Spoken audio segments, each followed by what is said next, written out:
So Hannah is an arable farmer from Cambridgeshire who returned to the farm 6 years ago after a career in physiotherapy. Looking at the farm from a new perspective, she has overseen a continuation of changes to how the farm is farmed with her uncle, and especially with a focus on soil health and sustainability. Weeds have always proved a huge challenge, especially on the fertile fen soils at Russ Farm and Sawtry Fen. Hannah will look into some of the integrated weed management strategies that have worked and the ones which haven't worked, and how a combination of farming practices are likely to provide the best results. Thank you. Over to you, Hannah.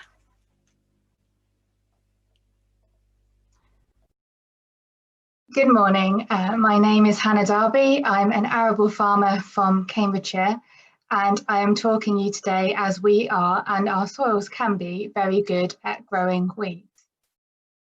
This photo was taken in June of 2016 after 4 successive spring crops. In 2013 and 2014 it was spring oats, and in 2015 and 2016 spring wheat.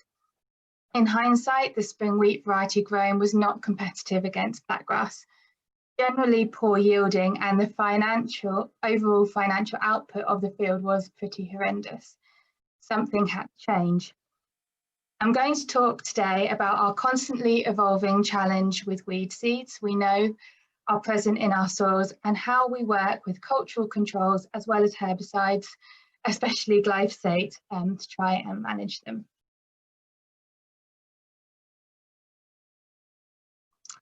So we farm 3 farms, split by the city of Peterborough.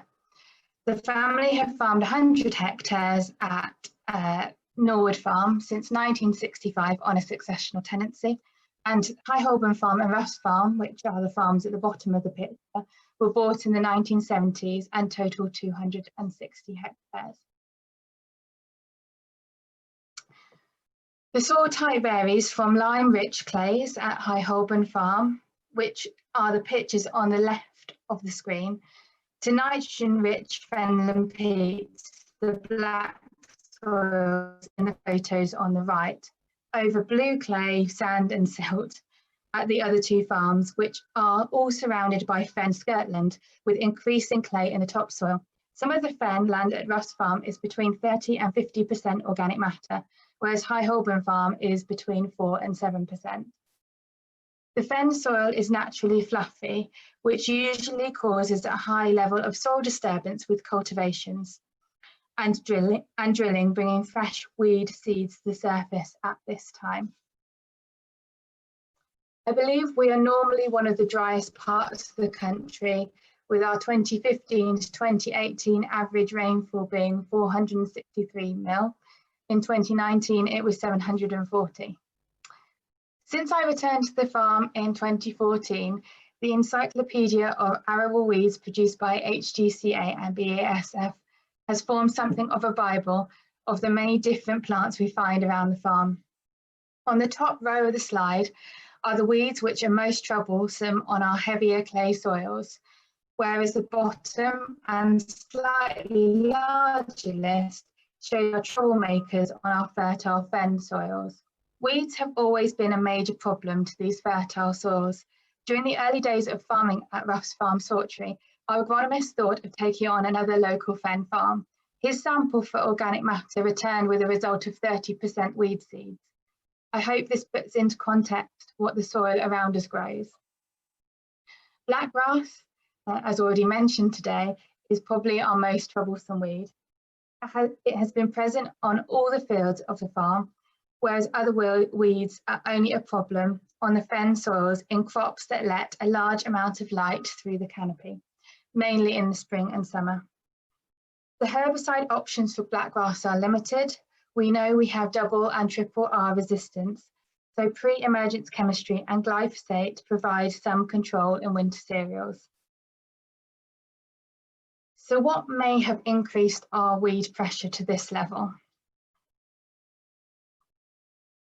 Blackgrass presence increased significantly where we probably over-relied on post-emergence sulfonylurea chemistry, whose efficacy declined more rapidly than we may have realised. Due to the advice at the time especially when the advice at the time was to stop using alternatives pre-emergence herbicides due to their cost. In the 2000s and early 2010s, our rotation was winter-based, with most crops being either winter wheat, oilseed rape, or winter beans. On our fen soils, we grow sugar beet. We stopped growing potatoes ourselves in 2009, but let neighbours grow them again for the last 3 years. The rotation at this time did not let blackgrass to be destroyed prior to drilling, and encouraged overwinter survival of plants most likely to produce the highest number of seeds. Oilseed rape establishment was always challenging, even prior to the ban on neonicotinoid seed dressings. Pigeons, slugs, and the lack of moisture at the appropriate time left a gappy and uncompetitive crop with herbicides not helping control. We stopped ploughing in the 2000s, moving towards a more mineralistic system, but still moving and circulating weeds in the top 10 centimetres. Whilst it may have helped the establishment of the following crop, it brought fresh weed seeds to the surface every year and didn't leave seeds in the soil for long enough for them to die. Finally, our final T3 fungicide application usually aligns with blackgrass ears being ready to shed seed. They were carried around on the underside of sprayers and later in the season on the combine harvester and potentially from other farms on balers. Integrated weed management fit hand in hand with the progression of thought on the farm. It was beginning to feel like we were farming to try and control blackgrass rather than to produce a crop. There is only a subtle difference, but firstly you need to step back and analyse what you're trying to achieve, and then work out the likely effect on the weeds present on the farm. For example, in recent years we have moved towards direct drilling, which has played a part in reducing our weed burden, but also reduces machinery wear, diesel use, and the likelihood of fen blow, which is soil erosion, whilst improving soil life, health, and improving our yields and over productivity, especially on our fen soils.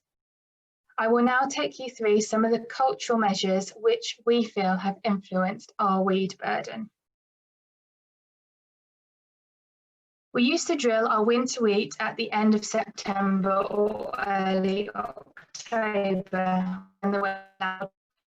The conscious change from the harvest of 2014 onwards to delay drilling until the middle of October or later to allow a germination of blackgrass to be desiccated with glyphosate prior to drilling. The worst fields are drilled last, depending on their soil type. In the autumn of 2015 and 2016, we ploughed for the very last time, I hope, to bury the high populations of blackgrass you saw in the first slide and start a clean slate from a blackgrass perspective, which worked. From then on, we have looked to have an analytical approach to cultivations.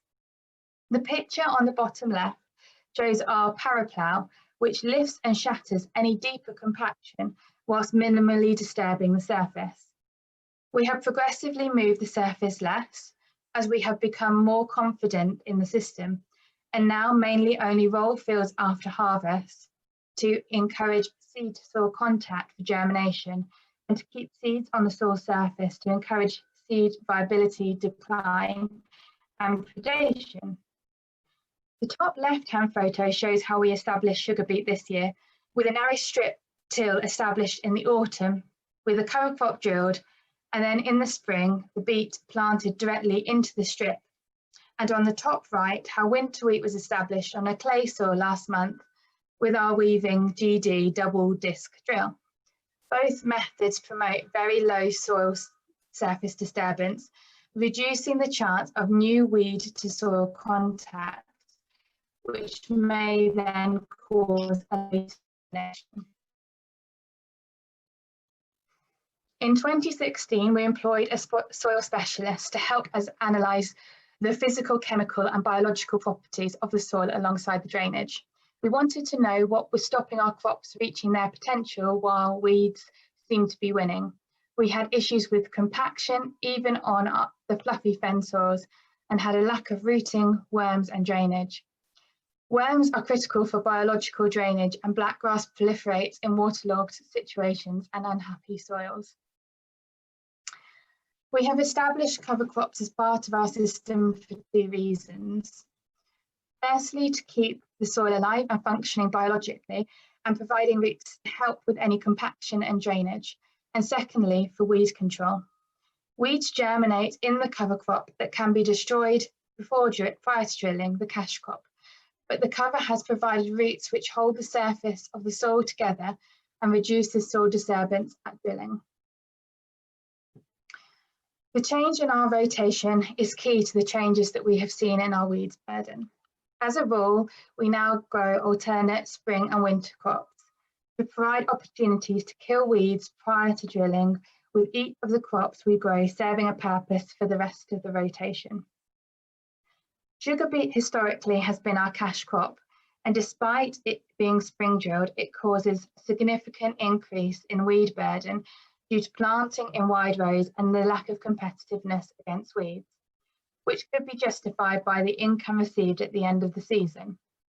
Broadleaf weeds such as cleavers, fat hen and red shank are a problem to control, and the weed beet can be a problem in the following crops. Sugar beet's future is very much up for debate now after poor yields this season due to the high levels of virus. Letting land out for potatoes has also been debatable as the management of the soil is out of your hands for that year. Spring peas and beans provide soil fertility and a break from cereals. They're not competitive against weeds and have few herbicide options, but being drilled in the spring helps. Spring oats provide a break from soil-borne diseases and are naturally aggressive against weeds, as their vigorous growth and tall canopy usually outcompetes them for light. Wheat is the main crop in the rotation and will generally be grown every other year. A well-established and vigorous crop will provide a level of competition against weeds. We have increased the seed rate to help with its competitiveness. We are constantly reviewing the crops that are not competitive to weeds, which provide a burden for the following crops if they don't add significant value to the rotation overall. We do use some in-crop cultivations to varying success. I mainly see them as a last resort when cultural and herbicide options haven't worked. In sugar beet, we have inter-row hoed, that was prior to us leaving the stubble on the surface this year, or rotivated. Whilst this has improved the weed burden overall, you can still have problems with weeds in the row. Weed wiping with glyphosate can help weeds which are at least 6 inches taller than the crop, as can harrowing with a grass harrow, which we have had good success with, but only with weeds which are shallower rooted than the cash crop, which was not the case in the picture on this slide. The final option to not becoming overwhelmed with seeds would be hand roguing or mowing sections of the field that are too weed infested, which will provide growing roots in that season if the weeds are going to set too much seed for the following crop. There is a line of blackgrass in the blue square in the photo which show that herbicides do still work, but we weren't too sure what was having the effect, so we sent some seed to aid us for resistance testing, which confirmed our RR and RRR resistance levels. For the last 3 years at T3 fungicide timing, we have scored the field out of 10 for blackgrass population, which, although is a subjective process, provides a record to see the progress and gives an indication of which fields should be safer to drill first the following season. Things seem to be moving in the right direction. Although problem patches are still evident, it is clear when the drainage of a field is poor or a crop is uncompetitive, how the numbers increase and the benefit of a competitive spring oat crop in the rotation.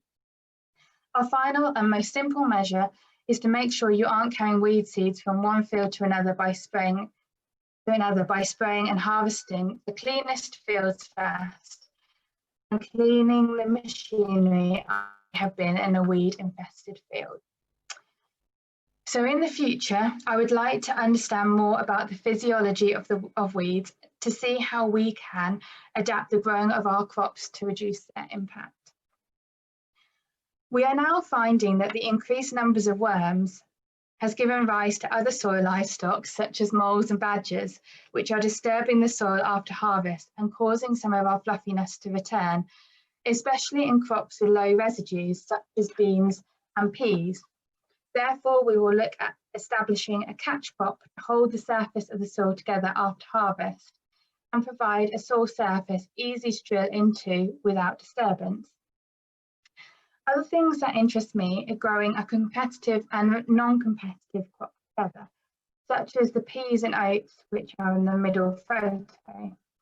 From trials this harvest, there appear to be fewer broadleaf weeds, including cleavers in the strips with oats, and there was an uplift in yield as well. So thank you very much for your attention this morning, and thank you for the opportunity that you've given me to have a good think about our weed strategy and where we have got to. Thank you very much, Hannah. You've certainly got some brilliant photos of your farms there.